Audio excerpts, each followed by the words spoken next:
President Abdel Fattah el-Sisi and Denmark's Prime Minister Mette Frederiksen discussed over the phone on Tuesday means to enhance bilateral ties in addition to a number of regional and international issues of mutual concern, especially Gaza ceasefire and regional crisis. The details.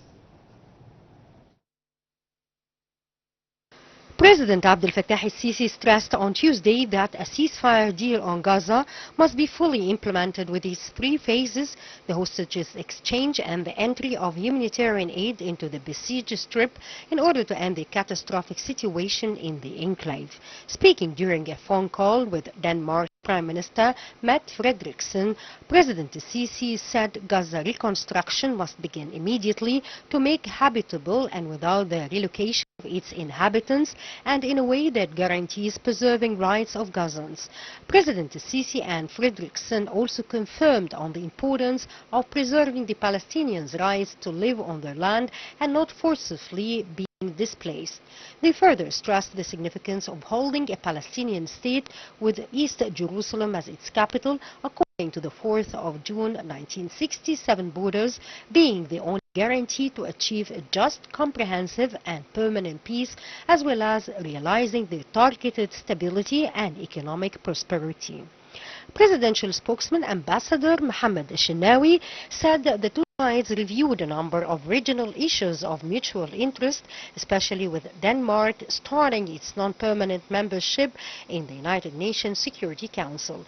He noted that they discussed the situation in Lebanon, Syria and Sudan, confirming on the importance of settling crises in these countries through peaceful means, in addition to exerting relentless efforts to attain stability and realizing the safety of peoples.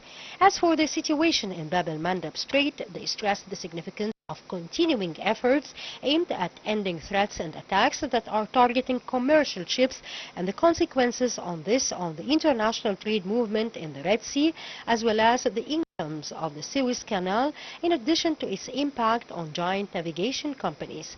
The spokesman added that the phone call also tackled means of enhancing bilateral ties and all axes of the strategic partnership between Egypt and Denmark, notably in the fields of economy, investment and clean and renewable energy. This comes as Egypt is keen to become a center of producing and exporting green hydrogen, thanks to the big prospects of capacities the country has in this vital field.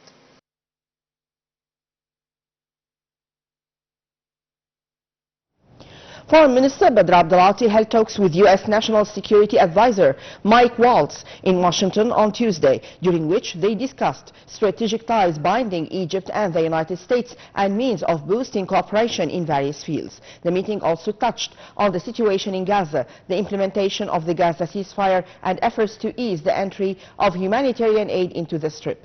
Also on Tuesday, Abdelati held another meeting with head of the Foreign Affairs Committee in the Congress, Brian Must. Abdelati asserted that Egyptian-U.S. cooperation is important to achieve just peace between Palestinians and Israelis in line with international legitimacy and establish a sovereign Palestinian state according to a two-state solution.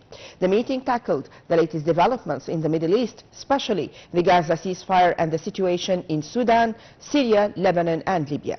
Separately, the top diplomat held talks with head of the Credits Committee in Congress, Suzanne Waltz. The meeting centered on bilateral ties and the role played by Egypt in boosting security and stability in the Middle East region. They discussed Egypt's stance toward the Palestinian cause, the situation in Gaza and efforts to implement the Gaza ceasefire, as well as speeding up early recovery programs to prepare for the reconstruction phase.